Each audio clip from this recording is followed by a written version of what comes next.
नमस्कार, स्वागत है आप सभी का न्यूज वन इंडिया में और मैं हूं आपके साथ शावनी पटनायक। उपचुनाव में योगी के हाथ कमान कर दिया कमाल, ये बड़ी खबर आपको बताते हैं, जहां पर योगी का जादू उपचुनाव में सिर चढ़कर बोला है।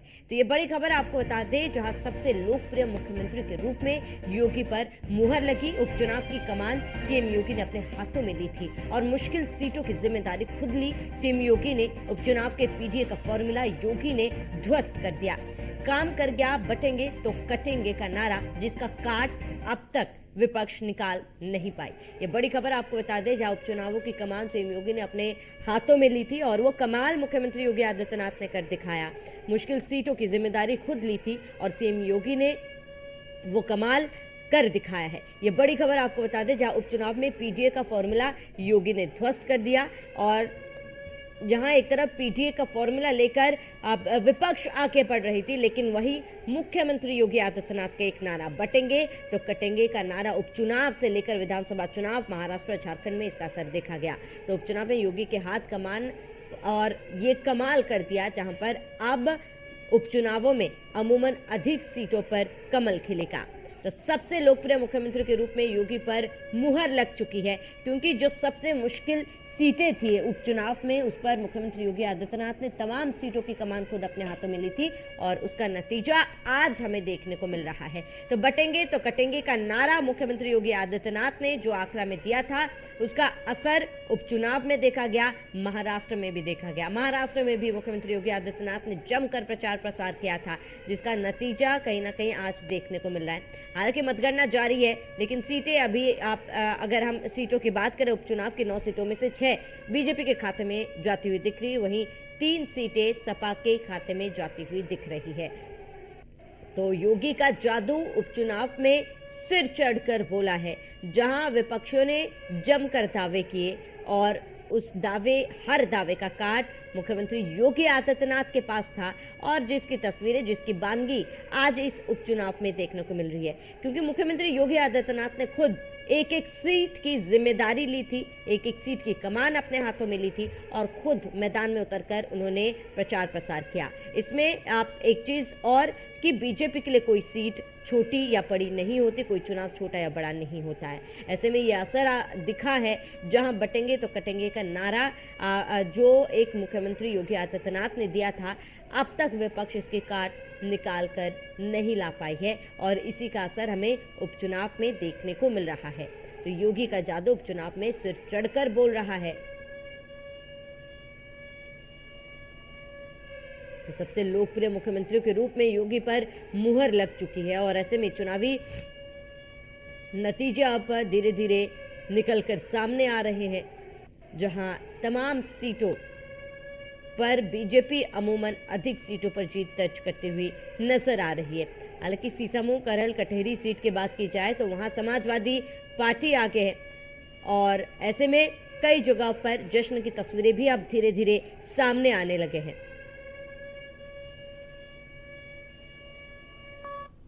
अधिक जानकारी के लिए हमारे साथ एसके बाजपेयी संवाददाता जुड़ चुके, रिंकी उपाध्याय हमारे साथ जुड़ चुके हैं। एसके बाजपेयी, सबसे पहले आपका रुख करूंगी, जिस तरीके से धीरे धीरे चुनावी नतीजे अब साफ होने लगे हैं, क्या ये कहना गलत होगा कि मुख्यमंत्री योगी आदित्यनाथ का साफ तौर पर जादू चला है? क्योंकि हमने देखा है ये 9 उपचुनाव सीटों पर मुख्यमंत्री योगी आदित्यनाथ ने खुद जिम्मेदारी ली थी, खुद मैदान में उतरे थे और जिसकी तस्वीरें आज हमें देखने को मिल रही है।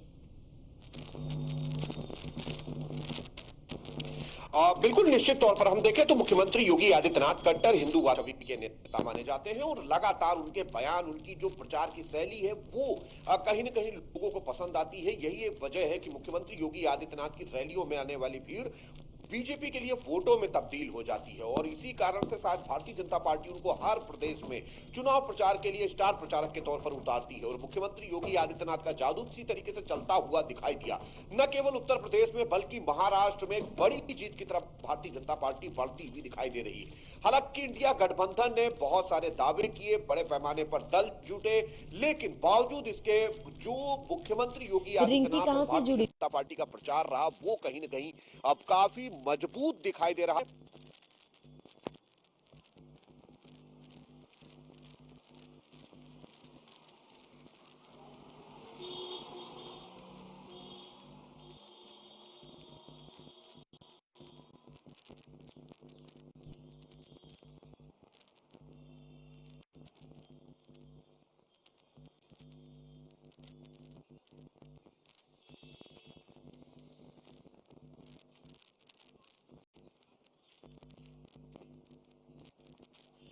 का नतीजा जो है वो अब धीरे धीरे साफ हो रहा है। आप बने रहिए हमारे साथ, इसके बाद फिर मैं लौटूंगी आपके पास। रिंकी उपाध्याय हमारे साथ करहल से जुड़ी हुई है। रिंकी, करहल सीट सभी की नजरें थी और कहीं ना कहीं अखिलेश यादव की प्रतिष्ठा भी दांव पर थी। यादव वर्सेस यादव को उतारा तो गया था, फॉर्मूला बीजेपी की तरफ से ये रखा तो गया था, लेकिन कहीं ना कहीं यादव वर्सेस यादव फैक्टर जो है वो करहल पर काम करता हुआ इस बार नजर नहीं आया।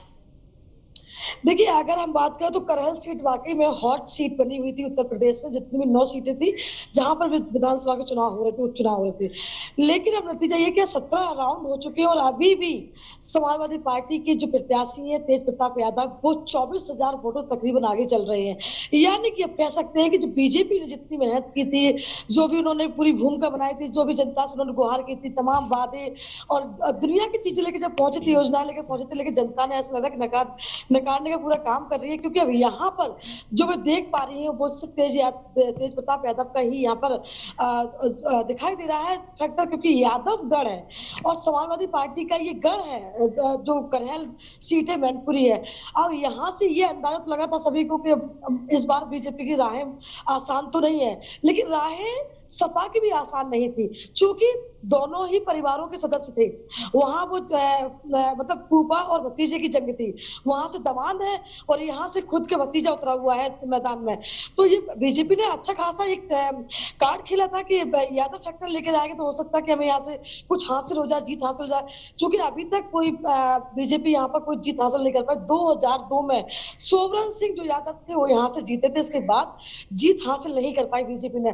पिछली बार भी जब 2022 के चुनाव हुए तो एसपी सिंह बघेल को यहाँ से उतारा गया मैदान में और अखिलेश यादव खुद थे मैदान में, लेकिन 70,000 वोटों से एसपी सिंह बघेल हारे और अखिलेश यादव जीते। इसके बाद लोकसभा चुनाव हुए, कन्नौज से वो जीत गए, संसद में पहुंच गए और यहाँ पे दोबारा इसलिए चुनाव हो रहे हैं। तो आप जान लीजिए कि सपा का जादू तो चढ़ चढ़ के बोल ही रहा है करहल सीट पर। बाद बाकी जो है उत्तर प्रदेश में वो है बाबा का फैक्टर भी कहीं ना कहीं चल रहा है। लेकिन यहाँ पर जो मैं स्थिति देख पा रही हूँ कि अभी तक कम से कम 24-25,000 वोटों से जो तेज प्रताप यादव है वो आगे चल रहे हैं। यानी कि बीजेपी के जो मंसूबे थे, जो उनकी इतनी मेहनत थी, इतनी ज्यादा उन्होंने जो यहाँ पे चुनावी सभाएं की थी जनता से रूबरू थे, लेकिन जनता ने उनकी एक भी बात मेरे को लगता मानी नहीं है, इसलिए जनता ने उनको नकारने का काम किया है। ऐसा अभी देखने को मिल रहा है, क्योंकि 12 बज चुकी है, 17 राउंड हो चुके हैं। ठीक है रिंकी, आप बनी रहे हमारे साथ, मैं लौटूंगे आपके पास। इसी बीच एक बड़ी खबर सामने आ रही है, बड़ी खबर आपको बताते, इस वक्त की बड़ी खबर आपको बता रहे हैं, जहां यूपी से लेकर महाराष्ट्र तक चला योगी आदित्यनाथ का जादू। यूपी की हर सीट पर सीएम योगी ने 2-2 रैलियां की। यूपी उपचुनाव में चल गया सीएम योगी का जादू। महाराष्ट्र झारखंड में योगी ने करीब 24 जनसभाएं की थी। सीएम ने महाराष्ट्र में ताबड़तोड़ 11 रैलियां की थी। महाराष्ट्र में सीएम योगी का 82% स्ट्राइक रेट रहा है। सीएम ने झारखंड में 13 चुनावी जनसभाएं की थी। झारखंड में सीएम योगी का 65% स्ट्राइक रेट रहा। ये बड़ी खबर आपको बता दें, केवल उपचुनाव में ही नहीं, मुख्यमंत्री योगी आदित्यनाथ का जादू विधानसभा चुनाव महाराष्ट्र में भी चला। तो यूपी से लेकर महाराष्ट्र तक मुख्यमंत्री योगी आदित्यनाथ का जादू जो है वो साफ तौर पर देखा गया है। मुख्यमंत्री योगी आदित्यनाथ ने ताबड़तोड़ रैलियां की थी, जनसभाएं की थी। कुल मिलाकर अगर जनसभाओं की बात की जाए तो मुख्यमंत्री योगी आदित्यनाथ ने अकेले 24 जनसभाएं की थी। और ऐसे में सीएम ने महाराष्ट्र में जनसभा की और उसका नतीजा देखने को मिल रहा है। यूपी से लेकर महाराष्ट्र तक योगी आदित्यनाथ का जादू चला है। और इसके साथ ही यूपी की हर सीट पर सीएम योगी ने 2 रैलियां की थी। और इसके अलावा अगर महाराष्ट्र की बात की जाए तो महाराष्ट्र में रैलियों के साथ आपको बता दें कि जनसभाएं भी की। यूपी उपचुनाव में सीएम योगी आदित्यनाथ फीवर देखा जा रहा है। महाराष्ट्र झारखंड में योगी ने 24 जनसभाएं की थी। ये कुल मिलाकर 24 जनसभाएं हैं। हालांकि सीएम ने महाराष्ट्र में अकेले ताबड़तोड़ 11 रैलियां की थी। उन रैलियों में हमने देखा था किस तरीके से लाखों की संख्या में हुजूम उन्हें सुनने के लिए पहुंचा था। उनके समर्थक वहां पहुंचे थे और एक नारा, कटेंगे तो बटेंगे का नारा जो है वो हर ओर चला।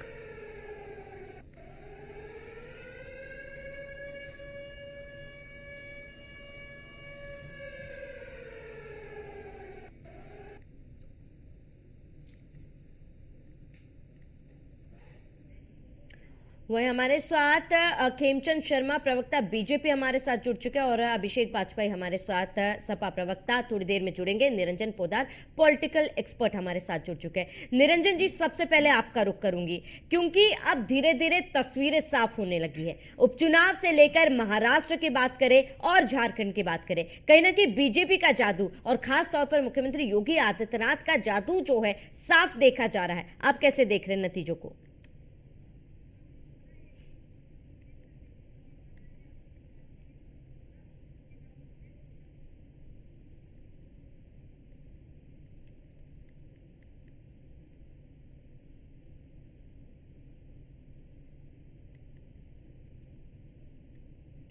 निरंजन पोद्दार जी, आप तक मेरी आवाज पहुंच पा रही है?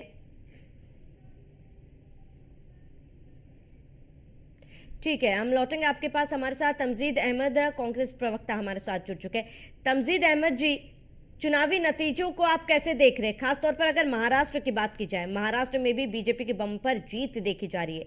उपचुनाव में भी कहीं ना कहीं आप समाजवादी पार्टी पीछे होती हुई नजर आ रही है। नहीं, चुनाव अगर आज आप नतीजे देखेंगे तो निश्चित रूप से जो जिस राज्य में शासन कर रहा था वो उस राज्य में वापसी कर रहा है। झारखंड में हम शासन कर रहे हैं, हम वापसी कर रहे हैं। महाराष्ट्र में भारतीय जनता पार्टी शासन कर रही थी, वो वापसी कर रही है।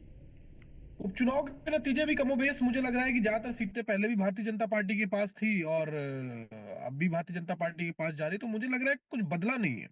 बदला सिर्फ क्या है कि जिस तरीके से वोटर्स को खासकर उत्तर प्रदेश के अंदर वोट न देने के लिए किस तरीके से गोली, बंदूक, पिस्तौल सबका इस्तेमाल किया गया कि लोगों को वोट न देने दिया जाए। पहली बार ये लोकतंत्र में देखा गया कि लोगों को वोट न देने के लिए किस तरीके से सरकार ने अपनी पूरी ताकत लगाई, मशीनरी लगाई, शासन प्रशासन पूरी तरीके से एक्सपोज हो गया, महिलाओं तक में बंदूकें तान दी। तो आप समझ सकते हैं कि किस तरीके से अन्याय और अत्याचार किया गया कि लोग वोट ना दे सके। जो कि हमेशा से चुनाव आयोग कहता था कि करोड़ों रुपए खर्च करता है मतदाता जागरूकता अभियान के लिए कि मतदान बढ़वाइए, मतदान बढ़वाइए, मतदान बढ़वाइए। जब मतदान के दिन मतदान बढ़ाने की बात आती है तो योगी सरकार का शासन और प्रशासन बंदूक पिस्तौल लेके निकल आता है। तो आप समझिए कि किस तरीके का चुनाव हुआ है। और मैं बधाई देता हूँ आप लोगों के कैमरामैन को, आपके पत्रकारों को, इस चीजों को एक्सपोज किया पूरी तरीके से कैमरे के सामने। जिस तरीके से एक इंस्पेक्टर महिलाओं पे पिस्तौल लहरा रहा है, जिस तरीके से बंदूकें लहरा रहा है, तो आप समझ सकते हैं किस तरीके का चुनाव हुआ है।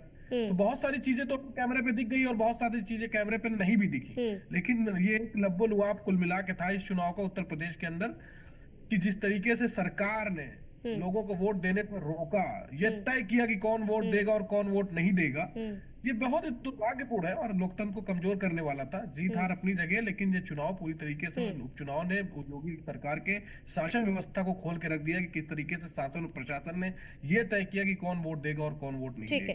ठीक है तमजीद अहमद जी, मैं लौटूंगा आपके पास। सपा प्रवक्ता अभिषेक जी हमारे साथ जुड़ चुके हैं। अभिषेक जी, आपका रुख करूंगी। अभिषेक जी, क्या लग रहा है, कहाँ कमी रह गई? धन्यवाद सावनी जी। कहीं पे भी कोई कमी नहीं, तो अभी रुझान है और अभी आने वाले अभी थोड़े कुछ टाइम रुक जाइए, अभी आपको दूध का दूध पानी का पानी भी हो जाएगा। यही क्योंकि जैसा कि अभी तमजीन भाई ने बताया कि बिल्कुल सही बात है, क्योंकि जब कहीं पे गड्ढा खोद दिया जाएगा, पुलिस वाले बार बार देखने के बाद भी उनको वोट डालने नहीं देंगे, तो कहीं ना कहीं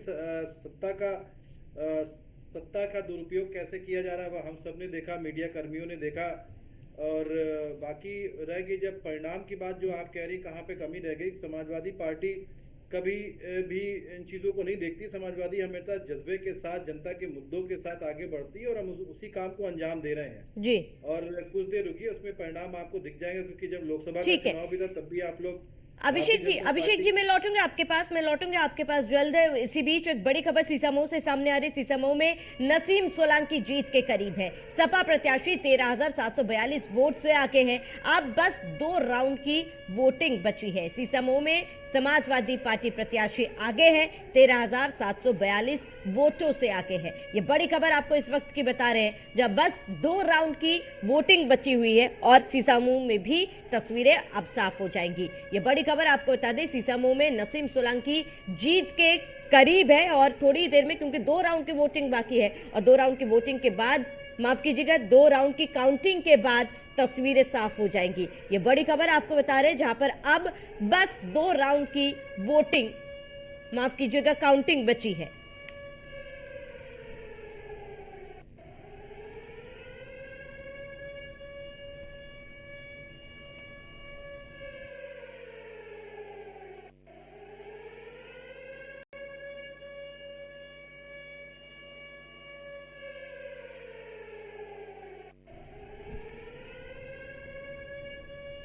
हमारे साथ लगातार तमाम मेहमान जुड़े हुए हैं। अभिषेक जी, आपका रुख करूंगे। अभिषेक जी, क्योंकि आप बता रहे थे, लेकिन कहीं ना कहीं एक उत्साह, एक आत्मविश्वास समाजवादी पार्टी में दिखा था, लेकिन वो अभी कहीं ना कहीं ढलता हुआ नजर आ रहा है। इसके साथ ही क्या विपक्ष अभी भी जो नारा मुख्यमंत्री योगी आदित्यनाथ ने दिया था, बटेंगे तो कटेंगे, उसका विरोध तो पुरजोर किया गया था, लेकिन कहीं ना कहीं उसकी काट विपक्ष नहीं निकाल पाई?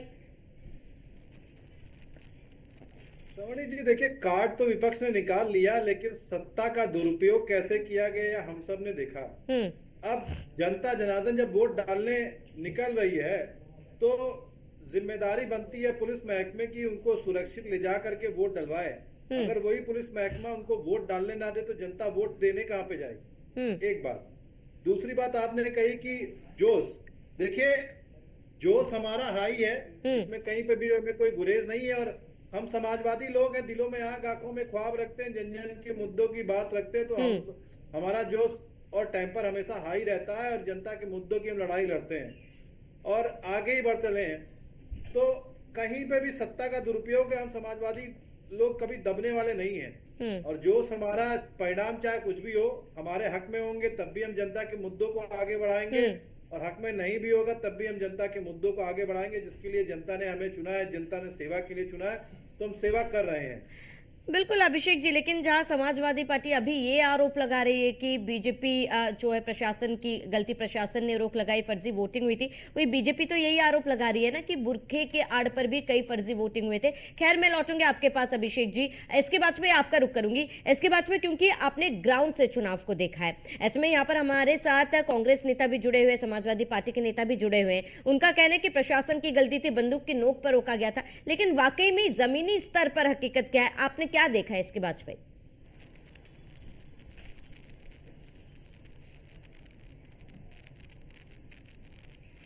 बिल्कुल, अगर हम देखें तो सीधे तौर पर अगर आप देखेंगे तो जो भी उपचुनाव होता है उसमें सत्ता का प्रभाव हमेशा रहा है, चाहे इसके पहले जब समाजवादी पार्टी की सरकार उत्तर प्रदेश में रही हो या बसपा की सरकार उत्तर प्रदेश में रही हो। और दूसरी चीज यह है कि लगातार भारतीय जनता पार्टी ने जिस तरीके से प्रचार किया, आप मैदान पे देखेंगे, आप देखेंगे चुनाव घोषित होने के पहले ही मुख्यमंत्री योगी आदित्यनाथ हर सीट पर लगभग तीन कार्यक्रम कर चुके थे, और समाजवादी पार्टी हो या कांग्रेस हो या बसपा हो, एक बार भी मैदान में नहीं गई। हालांकि जब चुनाव 13 तारीख को होना था, डेट बढ़ गई, उसके बावजूद समाजवादी पार्टी की तरफ से एक भी प्रचार नहीं किया गया, और ना तो बसपा तो मैदान में ही नहीं उतरी। कांग्रेस ने तो पूरी तरीके से इस चुनाव से किनारा कर लिया, भले ही इंडिया गठबंधन के नाम पर वो सपा से कह रही हो कि हम जुड़े हैं। अब अगर आप 13 तारीख के बाद देखेंगे तो सपा अध्यक्ष अखिलेश यादव खुद मैदान पर उतरे, हालांकि एक एक बार वो जरूर हर सीट पर गए, लेकिन भारतीय जनता पार्टी वो दूसरे राउंड का प्रचार शुरू कर चुकी थी। मुख्यमंत्री योगी आदित्यनाथ दोबारा चुनाव घोषित होने के बाद जब आदर्श आचार संहिता लागू हो गई तो उसके बाद कम से कम 2-2, 3-3 बार एक एक सीट पर गए।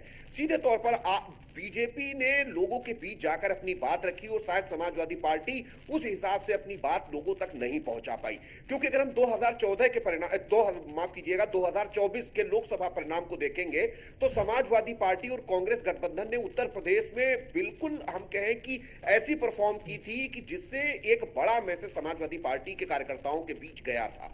लेकिन वो चीजें इस उपचुनाव में होती हुई नहीं दिखाई दी। संभवतः उसके पीछे शायद वजह यह रही होगी कि इस उपचुनाव से विधानसभा पर या सरकार पर कोई असर नहीं पड़ने जा रहा, क्योंकि ये जो 9 सीटें हैं जिन पर उपचुनाव हो रहा है, ना तो इससे सरकार में कुछ घटने वाला है, ना तो कुछ बढ़ने वाला है। हालांकि एक मैसेज जरूर 2027 के लिए जाएगा, और बीजेपी इसको लिटमस टेस्ट मानकर ले भी रही थी। उसकी वजह थी कि 2027 से पहले ये बड़ा चुनाव है, ऐसे में अगर भारतीय जनता पार्टी इसमें बेहतर परफॉर्म करती है तो 2024 का ड्रॉबैक एक तो फिलअप होगा, और दूसरा 2027 के लिए माहौल बनेगा। बीजेपी ने कुछ वही किया, और सीधे तौर पर भारतीय जनता पार्टी ने, आपने देखा होगा, वो सीटें भले ही अगर हम बात करें कटहरी की, या बात करें हम करहल सीट की, या सीसामऊ सीट की, या प्रयागराज की फूलपुर सीट की, भले इन सीटों पर समाजवादी पार्टी भारतीय जनता पार्टी के प्रत्याशी को टक्कर दे रही हो, लेकिन ये वो सीटें हैं जो समाजवादी पार्टी का गढ़ है। अगर भारतीय जनता पार्टी वहां 1 राउंड, 2 राउंड, 4 राउंड में भी आगे हो रही तो इसका मतलब है कि मुख्यमंत्री योगी आदित्यनाथ का जो मैसेज है वो कहीं ना कहीं लोगों के बीच जा रहा है। और जो बसपा का वोटर कटा है, वो आप सीधे तौर पर अगर इन सीटों के आंकड़ों को देखेंगे तो बसपा के कटे हुए वोटर सीधे तौर पर भारतीय जनता पार्टी में शिफ्ट हो रहे हैं, समाजवादी पार्टी में नहीं गए हैं। वो बसपा पूरी तरीके से इस चुनाव में निष्क्रिय नजर आई, भले ही उसने प्रत्याशी घोषित किए लेकिन किसी भी सीट पर प्रचार करते हुए नहीं दिखाई दी। ऐसे में आप देखेंगे अगर बसपा के प्रत्याशियों को इन 9 सीटों पर अगर वोटिंग पूरी देखेंगे तो कहीं पर 3000 बसपा के प्रत्याशी को वोट है, कहीं 5000 है, कहीं 2000 है। इस तरीके से बसपा के प्रत्याशियों को वोट मिले हैं। मतलब साफ है कि बसपा के प्रत्याशियों का वोट शिफ्ट हुआ और यह भी साफ है कि वो बसपा के प्रत्याशियों का वोट भारतीय जनता पार्टी को गया, ना कि समाजवादी पार्टी को। यही एक वजह है कि समाजवादी पार्टी वो परफॉर्म जो उम्मीद मानकर चल रही थी कि 2024 जैसी होगी उस जैसी परफॉर्म नहीं बिल्कुल। और इसके बाद में कहना कि यही वजह है कि समाजवादी पार्टी बसपा को बीजेपी की प्लान भी बताती है। लौटूंगे आपके पास इसके बाद में। तमजीद अहमद जी, मैं आपका रुख करूंगी। तमजीद अहमद जी, देखिए ये तो साफ है कि बीजेपी कोई भी चुनाव को हल्के में नहीं लेती, चाहे उपचुनाव हो, विधानसभा चुनाव हो या लोकसभा चुनाव। लेकिन इस बार अगर उपचुनाव की बात की जाए तो समाजवादी पार्टी तो देरी से मैदान में उतरी ही, लेकिन कांग्रेस पीछे तो हटी, अपने हाथ पीछे लिए, लेकिन साथ कहीं देती हुई नजर नहीं आई। नहीं, कौन सी पॉलिटिकल पार्टियों के जो चुनाव को हल्के में लेगी? हमारा तो काम ही नहीं राजनीति करना। तो कौन सी पार्टी है ऐसी? ऐसा आप लोग इस चीज को पोर्ट्रेट करते हैं कि भारतीय जनता पार्टी ने बहुत सीरियस लिया। कौन सीरियस नहीं लेता चुनाव को? और कैंडिडेट तो मुझे लगता है कि भारतीय जनता पार्टी के सबसे आखिरी में घोषित हुआ था। लेकिन आप बात समझिए, सबसे आखिरी में भी घोषित होकर तमजीद अहमद जी सबसे एक्टिव भी वही नजर आए थे। एक्टिव का मतलब क्या होता है कि पुलिस प्रशासन के लोग जब जाके बंदूक और गोलियों से लोगों को वोट न डालने थे, अगर आपका एक्टिव करने का मतलब ये है तो मुझे नहीं पता। लेकिन जो आप लोगों ने दिखलाया उसी पे हम लोग बयान दे रहे हैं। पूरे चुनाव में आप लोगों ने ही दिखलाया और आपके पत्रकारों ने दिखलाया, ग्राउंड से कवर किया आपके पत्रकारों ने। और मैं बधाई भी देता हूँ इस चीज को लेकर कि आप लोगों ने खोल के रख दिया उत्तर प्रदेश सरकार की सच्चाई को, कि किस तरीके से उन्होंने बंदूक से, लाठियों से, गोलियों से लोगों को वोट डालने से ठीक है तमजीद अहमद जी, मैं लौटूंगे आपके पास, जरा बनी रहे हमारे साथ 2 मिनट में लौटूंगे। इसी बीच एक बड़ी खबर आपको बता दें, कानपुर से बड़ी खबर, सीसामऊ से सपा प्रत्याशी को मिली जीत। ये बड़ी खबर आपको बता दें, नसीम सोलंकी ने हासिल की जीत। 2 राउंड की काउंटिंग बाकी थी और वो काउंटिंग भी पूरी हो चुकी है। कानपुर से ये बड़ी खबर आपको बता दें, सीसामऊ से समाजवादी पार्टी प्रत्याशी को जीत मिली है। ये बड़ी खबर, अहम जानकारी आपको बता दें, सीसामऊ से समाजवादी पार्टी को जीत मिली, नसीम सोलंकी ने जीत हासिल की है। ये बड़ी खबर, अहम जानकारी आपको बता दें, जहां 8629 वोटों से सपा की नसीम सोलंकी जीती है, सीसामऊ से नसीम सोलंकी ने जीत दर्ज की है। ये बड़ी खबर आपको बता रहे हैं, जहां कानपुर से इस वक्त की बड़ी खबर, जहां सीसामऊ से सपा प्रत्याशी को जीत मिली है। ये बड़ी जानकारी आपको बता दें, जहां सीसामऊ से सपा प्रत्याशी को जीत मिली, नसीम सोलंकी ने जीत दर्ज की है। 8000 से अधिक वोटों से नसीम सोलंकी ने जीत दर्ज की। ये बड़ी खबर आपको बता दें, बड़ी खबर आपको बता रहे हैं, जहां नसीम सोलंकी को जीत मिली है। कानपुर से इस वक्त की बड़ी खबर, जहां सीसामऊ में तस्वीर साफ हो चुकी है, सीसामऊ से समाजवादी प्रत्याशी को जीत मिली। ये बड़ी खबर आपको बता दें, सपा प्रत्याशी को जीत मिली, नसीम सोलंकी ने जीत दर्ज की है। ये बड़ी खबर आपको बता रहे हैं, जहां नसीम सोलंकी ने हासिल की है जीत। 8629 वोट से सपा की नसीम सोलंकी जीती है।